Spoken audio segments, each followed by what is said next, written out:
participación, el que estén atendiendo a todas estas videoconferencias que tienen el principal objetivo de reforzar el conocimiento que ustedes adquieran a partir de los apuntes de la materia y a partir de las actividades de aprendizaje que fueron programadas.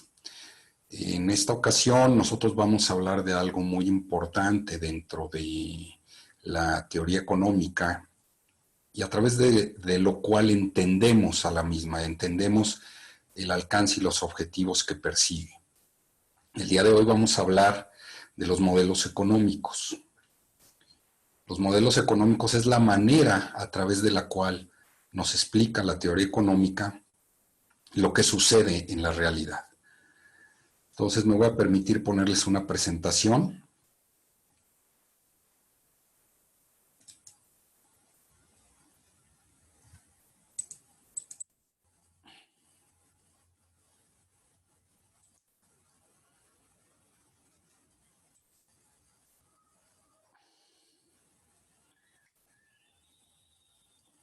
¿Qué es lo que representan los modelos económicos?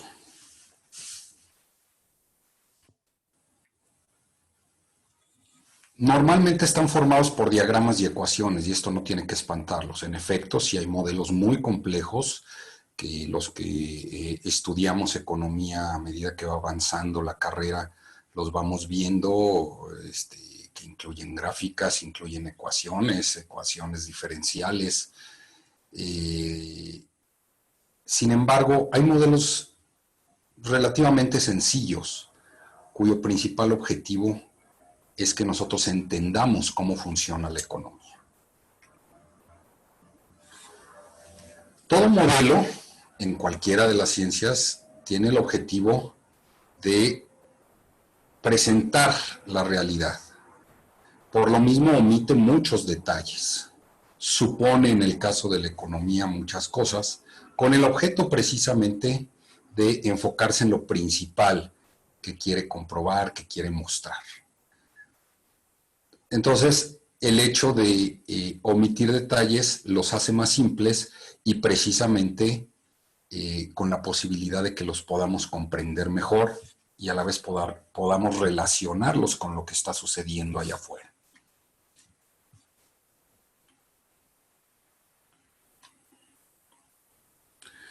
Por ejemplo, vamos a ver este modelo, ya se los he platicado, pero ahora ya lo vamos a ver plasmado en un esquema gráfico para que nos sea de mucho más claridad. Uno de los modelos más sencillos y con los que comenzamos a explicar la teoría económica es el modelo del flujo circular del ingreso. Como les decía, los modelos siempre simplifican esa realidad y suponen una serie de cosas, ¿sí? Por ejemplo, aquí vamos a suponer que únicamente existe un intercambio entre los hogares, las familias y las empresas. ¿Cómo se da ese flujo del ingreso cuando existen en una economía hogares y empresas? Bueno, esto es, reitero, es algo muy simplificado, pero que nos da muy bien la idea de cómo todo lo que entra es lo que sale, ¿sí? Los hogares que tienen, o el jefe de familia de un hogar que tiene la fuerza de trabajo, él es dueño de un factor de la producción, dentro de los tres factores principales que son tierra, trabajo y capital. El jefe de familia de un hogar es jefe del factor trabajo, él es dueño del factor trabajo. Y las empresas son dueñas de otros factores, de la tierra y del capital. Las empresas, para poder funcionar, para poder producir bienes y servicios, ¿sí?, que posteriormente se van a intercambiar en el mercado de bienes y servicios, pero para poderlos producir, las empresas tienen que contratar fuerza de trabajo. Para lo cual, tanto empresas como la fuerza de trabajo entran a un mercado de factores de la producción, en donde se ponen de acuerdo cuánto le van a pagar. La empresa va a decirle, yo por el trabajo que requiero que hagas, yo estoy dispuesto a pagarte tanto. Si el dueño del factor trabajo, que es el jefe de familia, está de acuerdo en lo que le van a pagar por lo que tiene que hacer, llegan a un acuerdo, quedan contratados, la persona trabaja para la empresa, para el empresario, la cual con el trabajo que realizan, por el trabajo que realizan los jefes de familia, van a pagarle un salario, ¿sí? Adicionalmente, hay otros factores de la producción que son los que utiliza la empresa. Pueden ser propios o pueden ser rentados. El terreno, la bodega donde operan, la nave industrial, la maquinaria que emplean, pueden ser propios, por lo cual pagaría alquileres, o pueden ser rentados. Y adicionalmente las empresas, a cambio de transformar materias primas en bienes y servicios, van a obtener un beneficio, que va a ser la ganancia del empresario y que también representa un ingreso para ellos. Bueno, vamos a centrarnos en la parte de los salarios. Entonces, las empresas pagan salarios a los jefes de familia. ¿Estos salarios para qué sirven? Para que puedan subsistir sus familias. Es decir, con estos salarios se acude al mercado de bienes y servicios, en el cual se intercambia dinero, el salario que ganaron los trabajadores, por el bien o servicio. Como les decía, se llega también a un acuerdo, a aquel punto de equilibrio, en donde la misma cantidad que se está dispuesto a ofrecer es la cantidad que se está dispuesto a consumir, primero es la misma cantidad que se está dispuesto a ofrecer.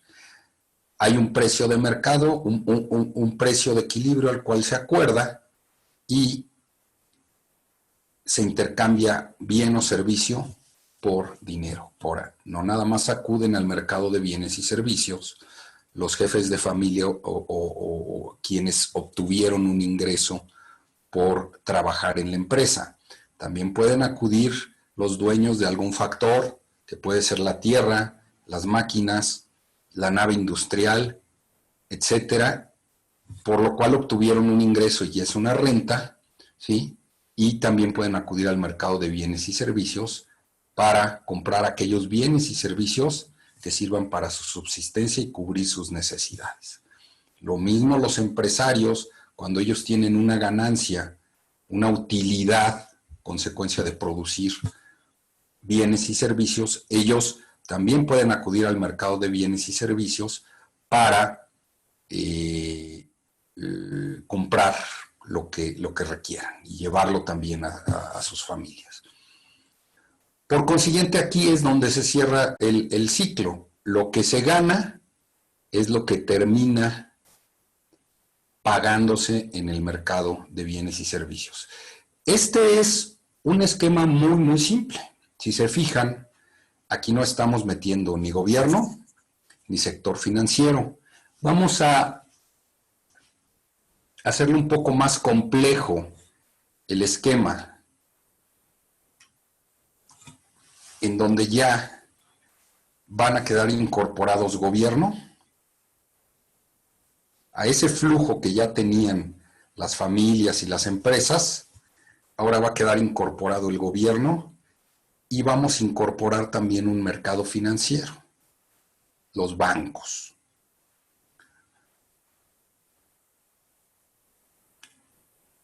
¿Qué es lo que cambia en el esquema? Bueno, nosotros ya vimos que puede haber un intercambio entre las empresas y entre las familias a través de un mercado de bienes y servicios o a través de un mercado de factores de la producción. ¿Qué es lo que sucede, por ejemplo, si incorporamos un mercado financiero? ¿Un mercado financiero para qué es? Un mercado financiero sirve para que el ahorro que puedan tener las familias a través del jefe de familia o la persona que lleva el sustento de la familia, ese ahorro que logren tener, puedan depositarlo en el mercado financiero, a cambio del cual y comprar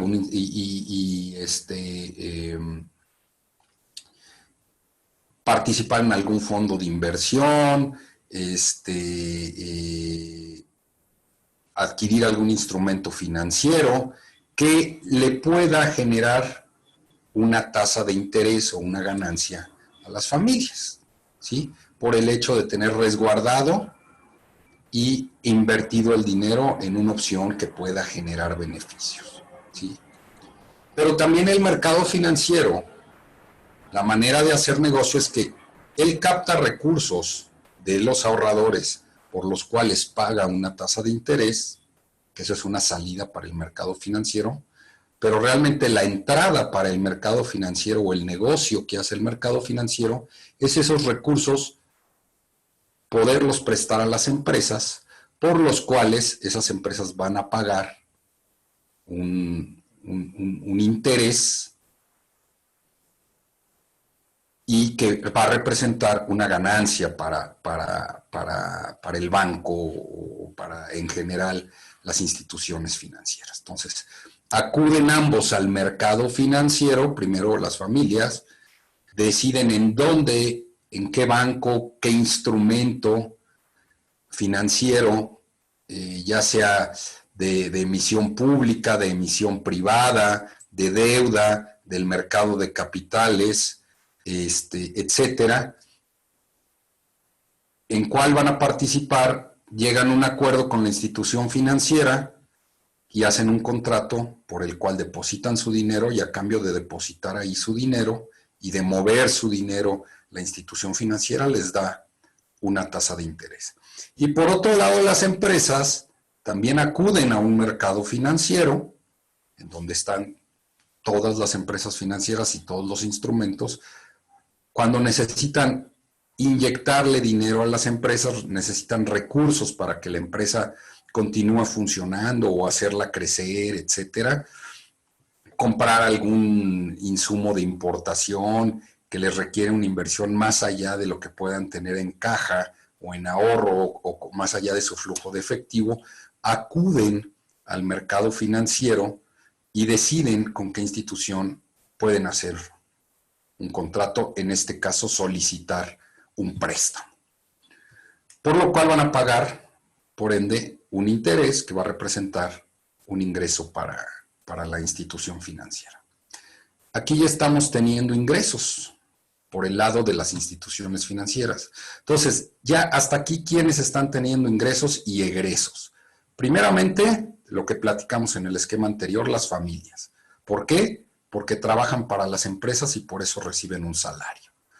También obtienen ingresos los propietarios de los otros factores de la producción. En caso de que la empresa misma no sea propietaria de tierra ni de capital, bueno, habrá quien obtenga ingresos por eso y también van a obtener ya sea alquileres o, en este caso ya, que aquí ya participa la institución financiera, obtiene un ingreso por el interés que le paga la empresa al recibir su préstamo.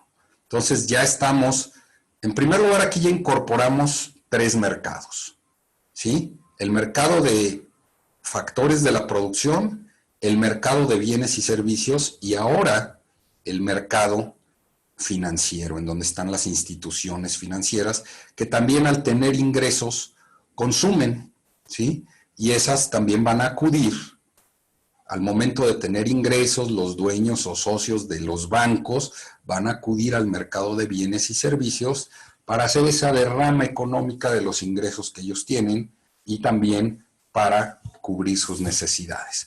Por lo cual acuden al mercado de bienes y servicios, llegan a un acuerdo con quien les ofrece esos bienes y servicios y son ingresos que vuelven a caer en las empresas, con los cuales las empresas vuelven a pagar salarios, vuelven a pagar alquileres por trabajo y capital y vuelven a pagar interés por el dinero que les prestaron los bancos. Una cosa muy importante es que también las familias pueden ser dueñas del factor tierra y capital. Una familia con sus ahorros pudo haber, por ejemplo, comprado un local comercial y se lo puede rentar a alguien que está haciendo negocio. Por eso él va a recibir un ingreso, además de su salario, va a recibir un ingreso por concepto de alquiler del local. Entonces, todo entra dentro del flujo y todo termina, ya sea consumiéndose, cuando se incorpora a un mercado financiero, ahorrándose, invirtiéndose, ¿sí? O otra salida que representa cuando incorporamos al gobierno pagando impuestos. Es decir, tanto las familias como las empresas como los bancos tienen que pagar impuestos por los ingresos que reciben. ¿A quién le pagan esos impuestos? Al gobierno. ¿Para qué se pagan esos impuestos? Para que el gobierno pueda ofrecer servicios. A través de su gasto público puede ofrecer servicios a todos los involucrados, principalmente a los individuos. Y ya de ahí, bueno, obviamente son servicios que permean en las empresas y en los bancos y demás. Pero las familias pagan impuestos y a cambio de eso reciben servicios, ¿sí? Las empresas pagan impuestos y a cambio de eso también reciben servicios. Y de parte del gobierno. Y las instituciones financieras pagan impuestos y a cambio de eso también reciben servicios. Y por otro lado, el gobierno también participa en el mercado de los factores de la producción, porque el gobierno necesita contratar gente que trabaje con ellos para poder ofrecer los servicios que está obligado a dar. Bienes y servicios. Muchas veces el gobierno también participa en la producción de bienes o servicios. Lo ideal es que en lo que es la producción de bienes y servicios participe lo menos posible y participe en aquellos servicios que principalmente no estarían dispuestos a ofrecer los particulares porque son de un costo muy alto o porque a los insumos no tan fácilmente pueden tener acceso los particulares. El gobierno, su principal objetivo tiene que ser ofrecer servicios para cubrir las necesidades de la población y no pensar en la rentabilidad de los mismos. En la medida que los servicios que originalmente se pensaron que fueran servicios públicos, posteriormente con algunos esquemas de políticas públicas fueron transferidos para que fueran ofrecidos por particulares, a la larga corren el riesgo de dejar de ser ofrecidos porque pueden significar baja o nula rentabilidad y al momento de que no son rentables, estas empresas dejan de ofrecer los bienes y servicios. Ahorita se está dando ese caso con los servicios de salud, específicamente en los Estados Unidos, en algunos lugares en donde la mayoría de los servicios de salud los estaba dando la iniciativa privada y llegó un momento que no son rentables para ellos. Al darles la iniciativa privada, pues las posibilidades de apoyo del sector público se reducen muy poco o son nulas y por consiguiente se vuelven poco rentables para las empresas y dejan de darlos. De ahí la gran saturación en hospitales o incluso algunos centros de salud, clínicas, que cerraron porque ya desde el punto de vista de utilidades, pues no les conviene tenerlos abiertos a sus propietarios. Entonces, este es un segundo modelo que, si ustedes se dan cuenta, sigue siendo muy simplificado, sumamente simplificado con relación a la realidad, pero al cual podemos seguirle metiendo participantes, variantes, pero en general estos son los participantes, ¿no? Puede haber subsidios, por ejemplo. Los subsidios pues son transferencias que hace el gobierno, que a fin de cuentas, ¿de dónde salen los subsidios? Para apoyar a determinados sectores, a sectores de la población vulnerables, etcétera. Pero los subsidios, a fin de cuentas, ¿de dónde salen? Pues salen de los impuestos. ¿Y los impuestos de dónde salen? De lo que ganamos todos nosotros. Si no ganamos, no hay impuestos, ¿sí? Si ganamos mucho, pues la base gravable se incrementa y los ingresos para el gobierno son mayores, con los cuales puede dar mejores servicios, puede ampliar su base a la que le da subsidios, aunque a fin de cuentas estas transferencias y estos subsidios los estamos pagando todos. Aquí no hay nada gratis en la economía. Lo que aparentemente te da el sector público, te da el gobierno, es algo que a fin de cuentas toda la sociedad terminamos pagándola. Sería maravilloso que hubiera comidas gratis, educación gratis, servicios de salud gratis. No son gratis. Los servicios de salud, por ejemplo, el seguro social, una parte la paga el empresario, ¿sí? Por ejemplo, una parte en el caso de la vivienda, una parte la paga el empresario, otra parte la paga el trabajador. Es decir, y es producto del ingreso que tienen los trabajadores. Por eso es muy importante que exista trabajo, ese trabajo que en primer lugar va a generarle al dueño de la fuerza de trabajo los ingresos necesarios para consumir, pero que también va a generar un impuesto que va a tener que pagar tanto a nivel del sueldo del trabajador como a nivel de las utilidades y la participación en la seguridad social que tienen las empresas. Entonces, todo tiene un fundamento y de algún lado sale el dinero, y mientras exista la posibilidad de trabajos bien pagados, bien remunerados, pues la economía va a ir teniendo un sustento mucho mayor. Eso va a generar mayores impuestos, va a generar mayor base gravable, no necesariamente mayores impuestos. Los impuestos son en porcentaje y sobre la base, pero si producimos más hay una mayor base gravable, eso genera mayores ingresos para el gobierno y puede mejorar y ampliar los servicios que da.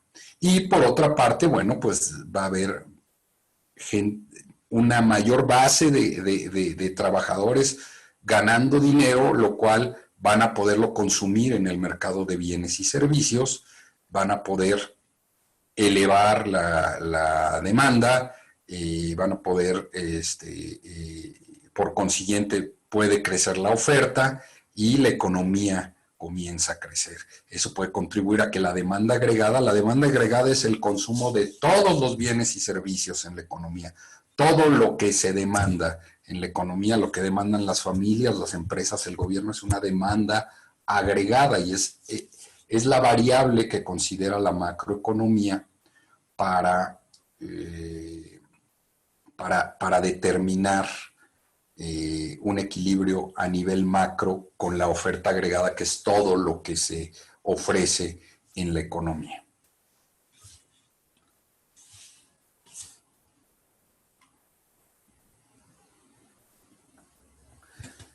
A ver, vamos a ver un modelito.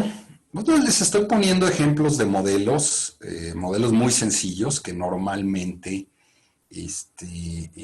son con los que se comienza a conocer los fundamentos de la economía, los términos básicos de la ciencia económica. Imagínense que tenemos una economía, ¿sí?, en donde hay una sola persona, que es Silvia. Aquí la pueden ver en el esquema.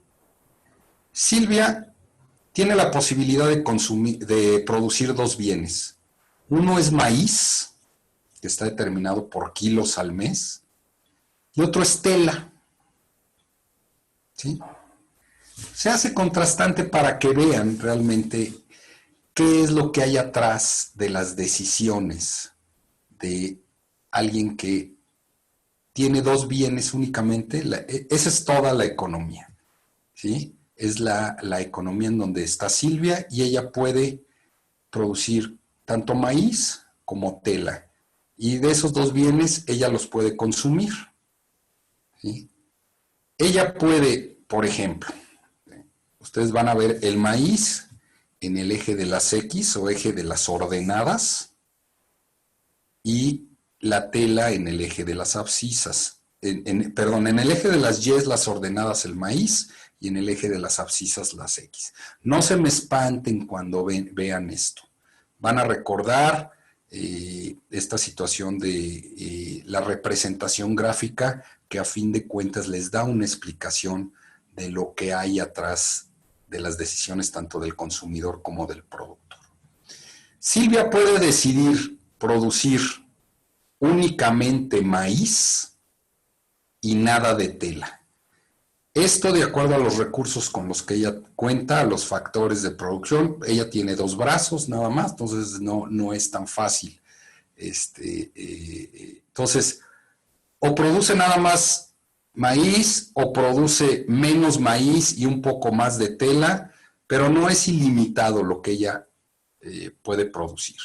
Esta curva que tiene una, perdón, aquí, que es cóncava al origen, quiere decir que si yo me paro aquí en el cero y veo hacia la curva, le veo una concavidad, es decir, que veo la curva hacia adentro, es una curva cóncava al origen, me va a determinar lo que se le llama la frontera de posibilidades de producción de Silvia, ¿sí? Es decir, si Silvia quiere producir más tela, tiene que dejar de producir algo de maíz, porque no tiene los recursos ni los factores para producir la misma cantidad de maíz, pero un metro de tela. Si nosotros, por ejemplo, nos ubicamos en 20, no queremos bajar los kilos de maíz y queremos, o Silvia quiere seguir produciendo 20 kilos de maíz, pero ahora, además de los 20 kilos de maíz, quiere producir un metro adicional de tela, nos ubicaríamos aquí exactamente donde está la punta del cursor, que sería un punto totalmente fuera de la frontera de posibilidades de producción que me lo indica la línea cóncava al origen que está pintada o trazada en azul. Entonces, si Silvia quiere producir una unidad adicional de tela, tiene que dejar de producir 2 kilos de maíz, es decir, se ubicaría. ¿Por qué? Porque ella tiene que estar sobre la frontera de posibilidades de producción, ¿sí? Ella se ubicaría en el punto 18 kilos de maíz con 1 metro de tela, el punto B. Es decir, de únicamente producir maíz, ella dice, no, pues no puedo nada más producir maíz, yo necesito producir tela, ¿sí? Entonces, si yo quiero producir una unidad de tela, tengo que sacrificar 2 kilos de maíz. Ahora dice, no, necesito producir más tela. Vámonos al punto C. ¿Qué es lo que sucede en el punto C? Ella quiere producir 1 metro más de tela, lo cual implica sacrificar de 18 a 14 kilos de maíz. Y si nos vamos al punto D, ¿sí? Tiene que producir, ella quiere producir 3 metros de tela, tendría que producir 11 kilos de maíz, ¿sí? Cualquier punto sobre la curva azul que está aquí trazada es alcanzable para Silvia. Cualquier punto al interior de la frontera de posibilidades de producción, en la zona roja que estoy aquí indicando con el cursor, es un punto que lo puede alcanzar, pero es un punto de desperdicio.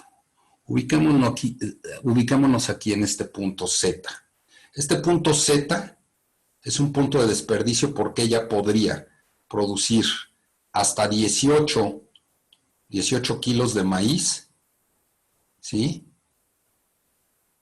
Con una unidad de tela y sin embargo produciendo una unidad de tela solamente está produciendo 11 kilos de maíz. Está desperdiciando, ¿sí? De 11 a 18, 7 kilos de maíz que podría producir ella porque ella seguiría estando dentro de la frontera de posibilidades de producción.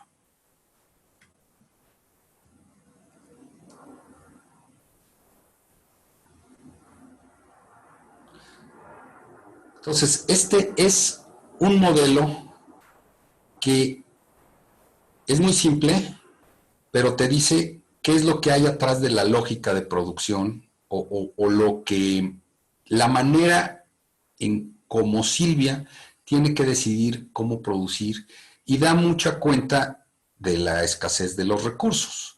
Es decir, ella no puede ubicarse en un punto fuera de la frontera de posibilidades de producción porque a lo mejor su espacio que tiene para producir, las herramientas que tiene, de antemano determinaron que ella únicamente podía producir sobre esta frontera.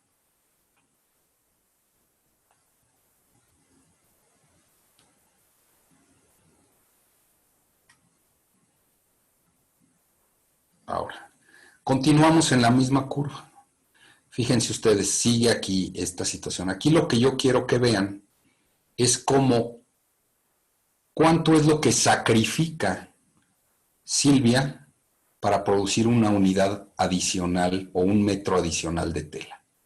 Cuando nada más está produciendo, ubíquense aquí en la parte de la derecha, en la gráfica de la derecha, es la misma gráfica, nada más que igual cóncava al origen, con las mismas cantidades, nada más que ya aquí para poder ver exactamente cómo se comporta lo que sacrifica de maíz por producir una unidad adicional de tela, aquí es donde esto se ve mucho más claro.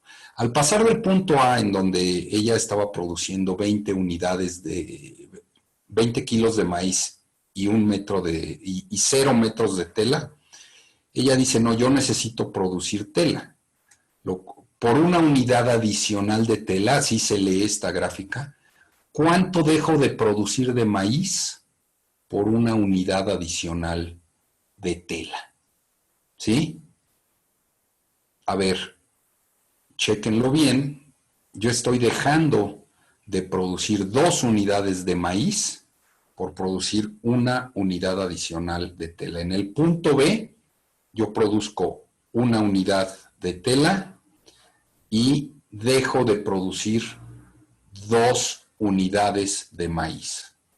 Si quiero pasar, entonces, aquí surge un concepto que yo ya se los mencioné muy de pasada en una de las sesiones anteriores, que es el concepto de costo de oportunidad. El concepto de costo de oportunidad, ¿qué es lo que dejo de hacer por decidirme hacer otra cosa? O cuánto estoy sacrificando o dejando de producir de maíz, que son 2 kilos, por producir 1 metro adicional de tela. Entonces, tenemos, si nos vamos a esta gráfica de la izquierda, les va a ir indicando el costo de oportunidad que va teniendo Silvia por producir unidades adicionales. Entonces, al pasar de 20 a 18, al querer producir una unidad adicional de tela, tiene un costo de oportunidad de 2 kilogramos de maíz. A ver, aquí, esto es muy importante. Al pasar del punto B al punto C, es decir, al querer producir ya no una unidad, un metro adicional de tela, sino 2 metros de tela, al pasar del punto B al punto C, tiene que sacrificar 3 kilogramos de maíz. Acá lo podemos ver en la gráfica de la izquierda. Al pasar de 1 a 2 kilogramos, de 1 a 2 metros de tela, aumenta su costo de oportunidad o lo que tiene que sacrificar por producir, lo que tiene que sacrificar de maíz por producir una unidad adicional de tela. Al pasar del punto C al punto D, se incrementa este costo de oportunidad o lo que deja de producir de maíz, ¿sí? Y aquí se va, al producir una unidad adicional de tela, es decir, ya querer producir 3 del punto C al punto D, el costo de oportunidad es 4. Y así sucesivamente, al querer producir otra unidad adicional de 3 a 4 metros de tela, el costo de oportunidad ahora es de 5 kilogramos de maíz y al pasar de 4 a 5 metros de tela, el costo de oportunidad se incrementa a 6. Entonces, este costo de oportunidad o lo que sacrifico en la producción de maíz por producir una unidad adicional de tela va creciendo. Va creciendo de 2 primero, a 3, a 4, a 5 y a 6 unidades de maíz.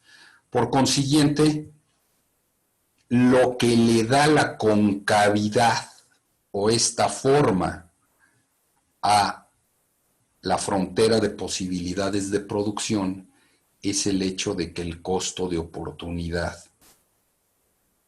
cada vez es mayor. ¿Pero por qué cada vez es mayor? Además, ¿qué es lo que hay atrás de esto? Pues va siendo mayor porque como voy teniendo menos cantidad de maíz en la medida que voy produciendo más cantidad de tela, ¿sí? En esa medida se va haciendo más escaso mi bien, el no contar con maíz en mi stock, ya sea para consumo o para venta, lo va haciendo un bien más escaso y va haciendo que me cueste más ceder ceder unidades de maíz o dejar de producir maíz por producir unidades adicionales de tela. Y si volteamos la gráfica y ahora ponemos la tela en el eje de las ordenadas, en el de las Ys, y el maíz en el eje de las X, se comporta exactamente igual el costo de oportunidad. Ahora, en vez de producir una unidad adicional de tela, lo que hago es producir 2 metros o 2 kilos adicionales de maíz, de acuerdo a la escala que se está aquí manejando. También pueden ustedes hacer ese ejercicio. Este modelo, tanto el anterior, que se los vuelvo a poner, bueno, que es el mismo modelo, de hecho, esta representación aquí para que ustedes, en primer lugar, lo que vimos fue el concepto de frontera de posibilidades de producción, que por su concavidad al origen, lo que hay detrás de esto es la escasez que va teniendo uno de los bienes o el sacrificio que voy haciendo en la producción de un bien por producir unidades adicionales del otro. Esta frontera de posibilidades de producción me va a determinar sobre la cual estoy produciendo. Si yo produzco puntos sobre el trazo azul, estoy produciendo de manera eficiente, estoy agotando mis recursos para producir lo máximo que puedo de un bien o de otro. Fuera de esta frontera de posibilidades de producción, se vuelve inalcanzable porque mis recursos no me lo permiten. Y si yo me voy hacia adentro de la frontera de posibilidades de producción, estoy produciendo en un punto de desperdicio, porque yo puedo producir más de un bien sin reducir la cantidad que estoy produciendo del otro. Mientras yo pueda producir unidades adicionales de un bien, de ambos bienes, es porque estoy ubicado adentro de la frontera de posibilidades de producción. Y por otro lado, esta frontera, como les decía, estoy haciendo un resumen de lo que les he platicado hasta ahora. Esta frontera de posibilidades de producción tiene una concavidad hacia adentro, o esta forma, por el hecho de que el costo de oportunidad va siendo creciente en la medida que voy consumiendo unidades adicionales, en este caso de tela, que se encuentra en el eje de las X o en el eje de las abscisas.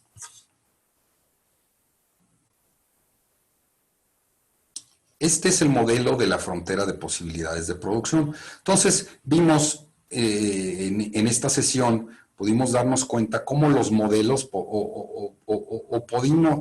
pudimos reiterar que los modelos son una representación simplificada de la realidad, que en efecto omiten una serie de detalles, pero que a la vez son lo suficientemente poderosos para explicarnos, por ejemplo, en el modelo del flujo circular del ingreso, cómo entra y cómo sale el dinero en una economía, quiénes son los participantes principales de una economía, o en este modelo de la frontera de posibilidades de producción, en donde queda implícito la elección.